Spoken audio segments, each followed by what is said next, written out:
Good morning everyone. हम लोगों का आज का जो टॉपिक है वो है लेआउट ऑफ बिजनेस लेटर्स। ये जो टॉपिक है एमकॉम सेमेस्टर 3 का एक पेपर है बिजनेस कम्युनिकेशन, जिसका पेपर कोड है इसी कॉम 301A। इसके यूनिट 2 में हम लोग हैं और ये हम लोग का आज यूनिट 2 में बिजनेस लेटर्स एक टॉपिक हमारा चल रहा है। उस पे हमारा ये थर्ड लेक्चर है आज, लेआउट ऑफ बिजनेस लेटर्स। तो हम लोग जो बिजनेस लेटर्स बिजनेस में कई जो बिजनेस लेटर्स का यूज़ करते हैं उसके लेआउटिंग पे आज बात करेंगे। आसान टॉपिक है, बहुत ही आसान है और लेकिन इम्पॉर्टेंट है। लेआउटिंग पे बात करेंगे, किस तरह का फॉर्मेट होना चाहिए। लेआउट इज जस्ट फॉर्मेट, है ना, स्टैंडर्ड, मतलब किस तरह से हमको अपने लेटर को ड्राफ्ट करना है, अरेंज करना है, सजाना है, सो दैट कि रीडर उसको अच्छे से पढ़े समझे, है ना। लेआउटिंग इज कुछ नहीं है, जस्ट क्या है कि कह ले आप फॉर्मेट है ना। तो उसी के बारे में हम लोग बात करेंगे। तो इसमें हम लोग दो चीज़ को आज जानेंगे, लेआउट का एग्जैक्ट मीनिंग क्या होगा और parts usually constitute the layout of a business letter. Layouting में कौन कौन से पार्ट, टेक्निक्स, मतलब क्या क्या चीज़ को कंसीडर करना चाहिए जिससे कि हमारा लेटर क्या हो, अच्छा हो, बढ़िया हो हमारा लेटर, हो ना। तो आइए हम लोग समझते हैं लेआउट का मीनिंग। मीनिंग ऑफ लेआउट, ये जो लेआउट है इसका क्या मतलब है, पहले इसको हम लोग समझते हैं, ना। कहता है द लेआउट, या आप कह लें structure of business letter is about the systematic arrangement of information in a letter. जो इंफॉर्मेशन है, इंफॉर्मेशन का सिस्टमेटिक अरेंजमेंट कह रहा है। लेटर में इंफॉर्मेशन का सिस्टमेटिक जो अरेंजमेंट है उसी को हम कहते हैं लेआउट या स्ट्रक्चर कहते हैं, है ना। In other words, layout can be defined as the logical arrangement of information in a business letter. एक बिजनेस लेटर में इंफॉर्मेशन का जो लॉजिकल अरेंजमेंट होता है ना, उसी को हम लोग क्या कहते हैं, लेआउट। फिर से कह रहे हैं, एक बिजनेस लेटर में इंफॉर्मेशन जो है, जो भी इंफॉर्मेशन है, उसका जो लॉजिकल अरेंजमेंट है उसको हम लोग क्या कहेंगे, लेआउट कहेंगे। Logical arrangement, layout is logical arrangement of information, है ना। If we look a business letter, we will find that there are various parts like sender's name and address, subject headings, paragraphs, etc. जो business letter होता है उसमें आप देखते हैं ना, एक बिजनेस लेटर में we will find that there are various parts, बहुत सारे पार्ट्स होते हैं। जैसे सेंडर का नाम हो गया, एड्रेस हो गया, सब्जेक्ट हेडिंग हो गया, पैराग्राफ्स हो गया। The layout is all about the arrangements of all parts in a logical manner, है ना। लेआउट यही है ना, जितने भी पार्ट्स है उसका लॉजिकल अरेंजमेंट है। The layout can also be called as format, है ना। लेआउट को हम लोग फॉर्मेट भी कह सकते हैं of a business letter and involves various part of a letter in logical manner, है ना। बार बार वही चीज रिपीट हो रहा है।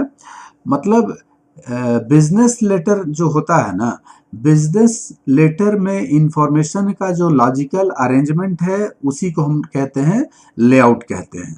ठीक है, आसान टॉपिक है। आगे आइए, बात को अब सेकंड पार्ट में चलते हैं इसका। ये रहा, क्वेश्चन पूछ सकता है कि लेआउट से आप क्या समझते हैं, और जो पार्ट्स हैं लेआउटिंग के, parts usually constitute the layout of a business letter.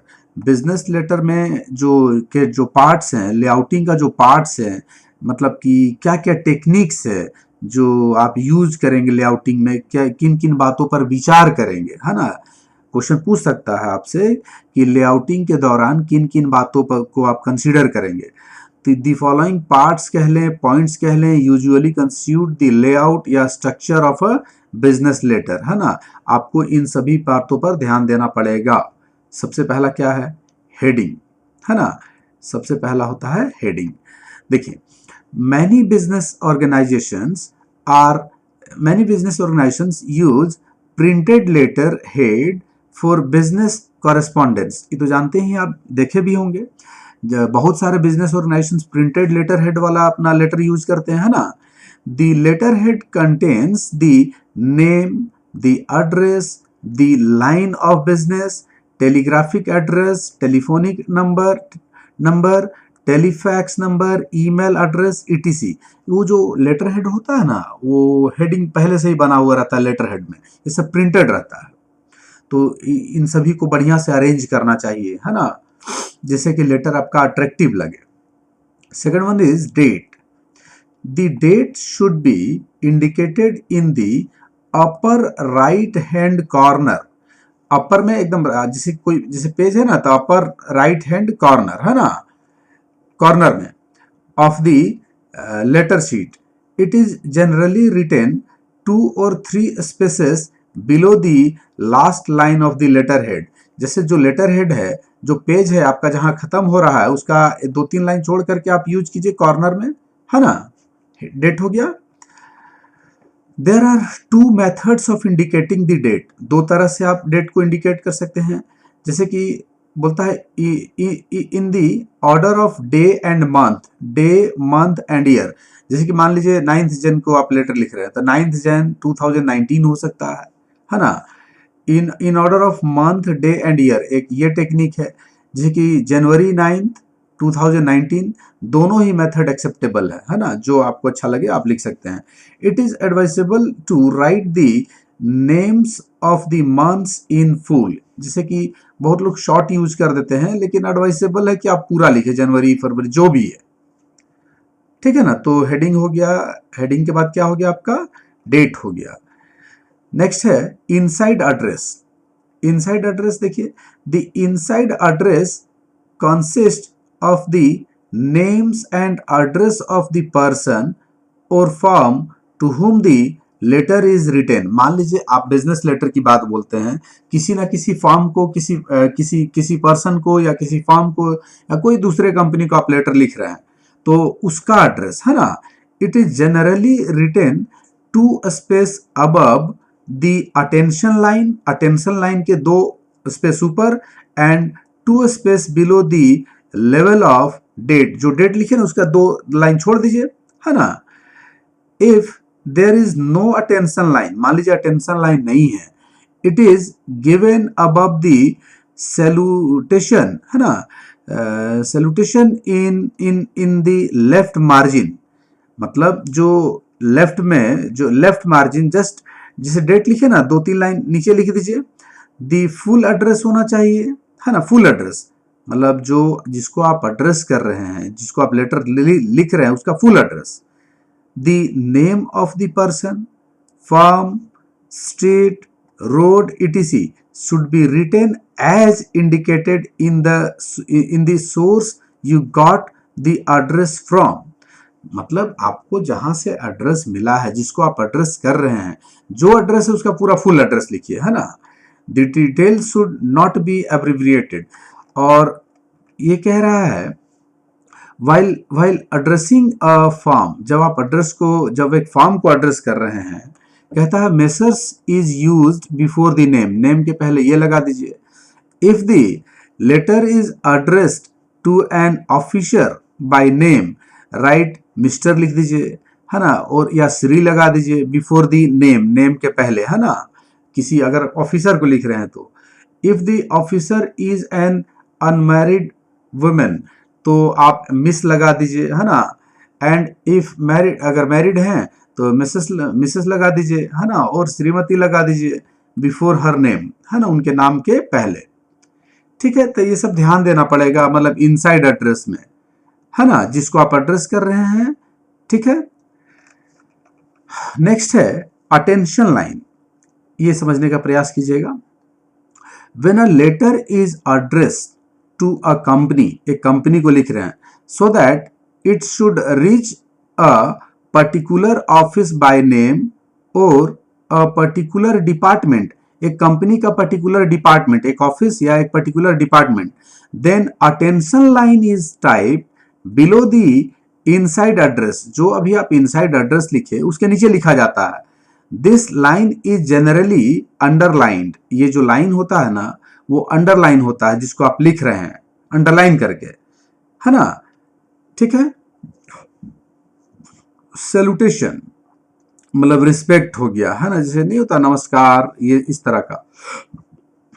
Salutation means greetings, it shows the respect और अफेक्शन और politeness which you introduce in a letter, which you introduce in a letter, जो letter में आप देना चाहते हैं, respect देना चाहते हैं, वो है ना। ये रिस्पेक्ट को बतलाता है, अफेक्शन को बतलाता है, पोलाइटनेस को बतलाता है। आप किस तरह से लेटर को लिखते हैं, ये पोलाइट होकर के लिखना पड़ेगा, है ना, जिसको आप लिख रहे हैं। The choice of salutation depends upon the personal relationship between the writer and the reader, ये डिपेंड करता है, सैल्यूटेशन जो है ना ये रिलेशनशिप के ऊपर भी डिपेंड करता है, राइटर और रीडर का। It is placed 2 space below, दो स्पेस छोड़ करके होना चाहिए, below attention line, attention line के जैसे कि इनसाइड एड्रेस लिखे, फिर अटेंशन लाइन लिखे, है ना, उसके जस्ट 2 लाइन नीचे, और 2 space below the inside address, जो इनसाइड एड्रेस है ना उसके 2 space below. While addressing a firm, company और अ क्लब यूज, हम लोग क्या यूज कर सकते हैं, डियर सर्स यूज कर सकते हैं, है ना, रिस्पेक्टेड सर्स यूज कर सकते हैं, डियर सर्स कर सकते हैं, है ना। नेक्स्ट देखिए सब्जेक्ट, सैल्यूटेशन के बाद क्या आ रहा है आपका, सब्जेक्ट आ रहा है। The purpose of subject line is to let the reader know immediately what the message is about, मतलब सब्जेक्ट ना बहुत इंपॉर्टेंट होता है, जो पर्पस है वो the purpose of subject, subject का पर्पस क्या है, मतलब रीडर तुरंत जान जाए कि मैसेज में क्या है, किस बारे में मैसेज है। By seeing this the reader can understand at a glance what the letter is about, किसके बारे में है, एक बार में समझ जाए, मतलब सब्जेक्ट देख करके। The usual practice is to type this line in a double space between the salutation and the first line of the body, जैसे जैसे आप लिखिए डियर सर्स, उसके बाद सब्जेक्ट लगा दीजिए, जैसे बिल पेमेंट का है, बिजनेस लेटर मान लीजिए बिल पेमेंट का है ना, कुछ क्लेम है या जो भी है लगा दीजिए अपना, ठीक है। नेक्स्ट है रेफरेंस, रेफरेंस देखिए, in a reply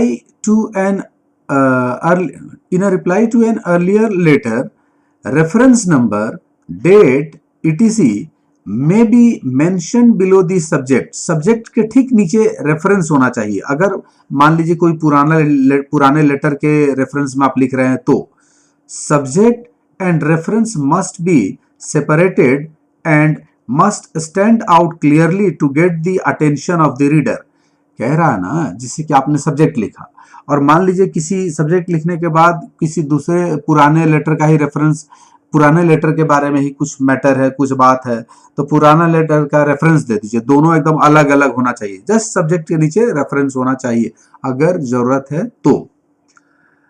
body of the letter, body of the letter, ये देखिए क्या है, the body is the most important part of letter, letter का सबसे इंपॉर्टेंट पार्ट होता है ना। The purpose of this part is to convey the message and to produce a suitable response in the reader, इसका purpose क्या है, the purpose of this part is to convey the message, message को convey करना है, and to produce a suitable response in the reader, मतलब आप इस तरह से लिखिए ना कि एक सुटेबल रिस्पॉन्स क्रिएट हो रीडर में, है ना। It is therefore important to organize and arrange the material very carefully, इसलिए बहुत इंपॉर्टेंट हो जाता है ये मटेरियल्स को क्या करना है, बहुत क्लियरली ऑर्गेनाइज करना है और अरेंज करना है। जैसे इसमें ये जो बॉडी ऑफ लेटर होता है, जो पार्ट है, उसको 3 पार्ट में हम लोग रखेंगे। Generally the body consist of the following, opening paragraph होगा, मेन पैराग्राफ होगा, क्लोजिंग पैराग्राफ होगा। क्या इसमें क्या क्या आएगा देखिए, जैसे कि the opening paragraph should be written in such a way that it attracts the attention of reader. Opening paragraph इस तरह से लिखिए ना कि रीडर का अटेंशन अट्रैक्ट कर पाए अपनी ओर, and makes him go through the letter, मतलब अटेंशन जब उसका आप अपनी ओर खींच लिए तभी वो आगे फिर मेन पैराग्राफ को पढ़ेगा। The main paragraph consists the subject matter, subject matter को कंसिस्ट करेगा, आखिर किस बारे में लेटर है। It should cover all the relevant points which the writer wants to convey, सारा चीज होना चाहिए जो आप बताना चाह रहे हैं, हर पॉइंट को डील कीजिए। It should be written in simple and clear, एकदम सिंपल और क्लियर लिखिए, जिससे कि कोई सेंटेंस उसको अगला को समझ में ना, ऐसा नहीं होना चाहिए, है ना। The closing paragraph should indicate the expectations, intentions and wishes of the sender. जो सेंडर है ना उसका एक्सपेक्टेशन क्या है, क्या इंटेंशन है और अपना विश, है ना, ये क्लोजिंग पैराग्राफ हो गया। ओपनिंग पैराग्राफ आप अपनी ओर उसका ध्यान आकर्षित कीजिए, मेन पैराग्राफ में आप उसको सारा पॉइंट को डील कर दीजिए, और क्लोजिंग पैराग्राफ में आप अपना एक्सपेक्टेशन बता दीजिए, है ना, पोलाइट वे में, ठीक है। नेक्स्ट है कॉम्प्लीमेंट्री क्लोज। ये क्या है देखिए, the complimentary close is a polite way of ending a letter, एकदम पोलाइट वे में आप लेटर को एंड करें। It is typed 2 space below the last line, ये जो लास्ट लाइन है उसका 2 स्पेस नीचे, of the body of the letter. जो मेन आपका था 3 पैरा था ना, ओपनिंग था, फिर आपका मेन पैराग्राफ था, फिर क्लोजिंग था, उसका 2 लाइन छोड़ करके लिखिए। नेक्स्ट है signature. Signature is the assent of the writer, मतलब आप अपना सहमति दे रहे हैं। जो लेटर है अगर उस पर आप सिग्नेचर नहीं किए मतलब वो आपका कंसेंट नहीं है उसमें, है ना। सो सिग्नेचर मस्ट है। The signature is the assent of the writer to the subject matter of the letter. जो लेटर में लिखा गया है उस पर वो सहमति है आपका, कंसेंट है आपका, है ना। अगर आप सिग्नेचर नहीं करते हैं तो जो लेटर लिखा हुआ वो कैसे समझ में आया कि आप ही ने भेजा है। सो सिग्नेचर मस्ट है। It is placed below the complimentary note. ये जो कॉम्प्लीमेंट्री नोट है ना जस्ट उसके नीचे होना चाहिए आपका सिग्नेचर। और एक है इनक्लोजर, है ना। ये इनक्लोजर में जैसे कि sometimes papers such as price list, catalogue, draft may be attached to the letter. कभी कभी होता है ना कि कैटलॉग उसमें शामिल करना है, प्राइस लिस्ट देना है, ड्राफ्ट अटैच करना है, तो इनक्लोजर में लिख दें। This is indicated after the signature, है ना, सिग्नेचर के जस्ट नीचे इंडिकेट होना चाहिए। And the left hand margin एकदम इस ओर रहता है, इनक्लोजर करके हम लोग लिख देते हैं ना, ठीक है। तो ये मतलब कि ये सब पॉइंट जो है 10-11 पॉइंट है, ये तो आपको लिखना ही है। और इसके साथ साथ एक और देखिए कुछ और इम्पॉर्टेंट पॉइंट है, कहता है इन एडिशन टू दी, इसके अलावे above the general appearance of the letter will also create a favourable impression in the mind of the reader.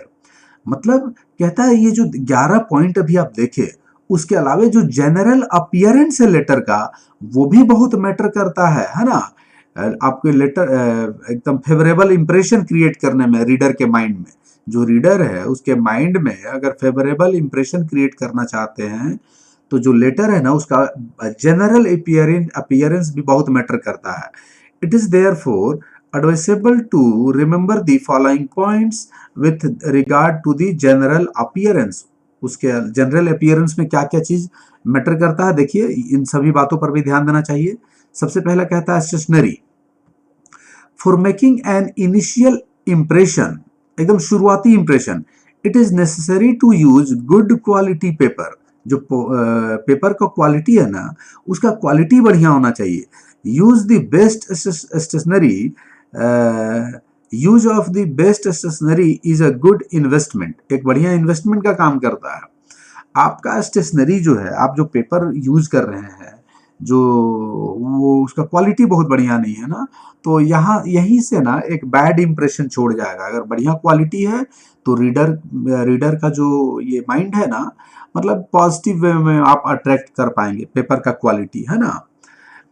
Typing typing saves time, typing time बचाता है and gives a good appearance. It is therefore necessary to get the letters neatly typed, है ना, एकदम साफ सुथरा type होना चाहिए। Typing of letter involves extra expenses.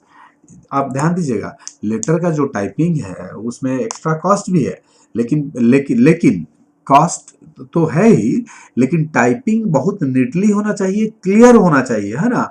जैसे कि मान लीजिए आज हमको कोई लेटर मिलता है और बहुत दिख ही नहीं रहा है, एकदम फैड है, उदास है, मजा नहीं आता है। अगर आप रीडर का माइंड अपनी ओर अट्रैक्ट करना चाहते हैं तो एकदम क्लियर दिखना चाहिए उसको, है ना। जो कलर है, क्वालिटी है, मतलब फैड नहीं होना चाहिए, बहुत दिखना चाहिए, है ना। जो लिखा हुआ है वो दिखना चाहिए, विजिबल होना चाहिए। विजिबल है ही नहीं, क्या पढ़ेगा रीडर। नेक्स्ट, मार्जिन बहुत इंपॉर्टेंट है। Margin in a letter aids to its attractiveness, है ना, उसकी आकर्षकता को बढ़ाने में बहुत मतलब इंपॉर्टेंट रोल प्ले करता है मार्जिन। 1 इंच, जिसको कि 2.54 सेंटीमीटर्स कहते हैं। Margin on all sides is the standard one, मतलब सब तरफ से 1 इंच का मार्जिन दीजिए, लेफ्ट राइट अप डाउन सब तरफ से। मार्जिन में भी suitably changed according to the size of the paper and it should give a particular frame appearance। मतलब एकदम मार्जिन ना, जैसे कह रहा कि जो 1 इंच 1 इंच का मार्जिन जो है वो स्टैंडर्ड है ना, तो सब तरफ से वो 1 इंच होना चाहिए। लेकिन ये चेंज हो सकता है, डिपेंड करेगा साइज के ऊपर, पेपर का साइज क्या है। Folding, care folding should be taken when folding a letter. जब आप लेटर को फोल्ड करते हैं तो बहुत अलर्ट होकर के काम करिए, मतलब केयर, मतलब सावधानी से उसको फोल्ड कीजिए। It should be done with minimum number of folds. अब एक लेटर है, उसको कई फोल्ड कर दिया, ये बहुत बढ़िया चीज नहीं है ना। मतलब मिनिमम फोल्ड्स हो। The folds should be well press down, बढ़िया से जो फोल्ड है उसको बढ़िया से एकदम प्रेस डाउन किया होना चाहिए। ऐसा नहीं कि हल्का सा जस्ट राउंड करके छोड़ दिए। अब फोल्ड हो रहा तो उसको बढ़िया से एकदम प्रेस कीजिए। When a letter is placed in a cover it must give a smart look. अगर कवर में डाल रहे हैं तो एक स्मार्ट लुक दीजिए उसको, है ना। मतलब फोल्डिंग में जो फोल्ड, मिनिमम फोल्ड दीजिए और उसको बढ़िया से प्रेस कर दीजिए फोल्ड करके। और एक है envelope, the colour and quality of the envelope must match the inside letter. जो लेटर है ना उसे मैच करना चाहिए, एकदम ऑड नहीं हो जाना चाहिए, है ना। The envelope should should should the size of paper on which the letter is type. देखिए, जो लेटर आप टाइप किए हैं, इन्वेलप उसके अकॉर्डिंग होना चाहिए, है ना। अब बहुत छोटा इन्वेलप भी नहीं होना चाहिए। मान लीजिए एकदम बहुत छोटा इन्वेलप में बहुत सारा फोल्ड करके डाल दीजिएगा, वो भी मजा नहीं आएगा, है ना। अगर बहुत छोटा पेपर है, बहुत बड़ा इन्वेलप भी नहीं होना चाहिए, वो कह रहा है। मतलब कि जो आपका लेटर है उसके अकॉर्डिंग आपका इन्वेलप होना चाहिए, है ना। बहुत छोटा बड़ा नहीं होना चाहिए, है ना। ठीक है। तो ये सब आपका मतलब क्या है, एक्सटर्नल अपीयरेंस है, जो कि ये भी बहुत मैटर करता है। स्टेशनरी देखिए क्या है, टाइपिंग देखना है ना, मार्जिन देखना है, फोल्ड्स देखना है, इन्वेलप देखना है, ये सब भी लेआउट में आते हैं। ठीक है। और उसके अलावा ये जो 11 पॉइंट बताए जो इंटरनल है, ये सब है ना। आपका क्या था, हेडिंग था, डेट था, इनसाइड एड्रेस है, अटेंशन लाइन है, सैल्यूटेशन है, सब्जेक्ट होना चाहिए, रेफरेंस होना चाहिए, बॉडी ऑफ लेटर कह रहा है जो 3 पार्ट है इसका। फिर कह रहा है कि कम्प्लीमेंट्री नोट होना चाहिए, सिग्नेचर होना चाहिए, इंक्लोजर होना चाहिए, है ना। बहुत इंपॉर्टेंट और आसान लेक्चर था आज का हमारा ये। तो उम्मीद है कि मेरी बात आपको आज ये समझ में आ गई होगी। ये बिजनेस लेटर का जो लेआउटिंग है आप इसको इजीली एक्सप्लेन कर पाएंगे। थोड़ा सा समय बचाने के लिए हम थोड़ा तेजी से चले हैं, लेकिन आप एक बार अगर मान लीजिए दिक्कत है तो एक बार और प्ले करके देख लें, है ना। और अगर लेक्चर हमारा पसंद आया तो प्लीज़ प्लीज़ लाइक करें, कमेंट करें और हमारे चैनल को सब्सक्राइब कर लें, है ना, सो दैट कि अगला नोटिफिकेशन हमारा आपका मिलता रहे। आप सबों को हमारे साथ लाइव बने रहने के लिए thanks. Have a good day to all.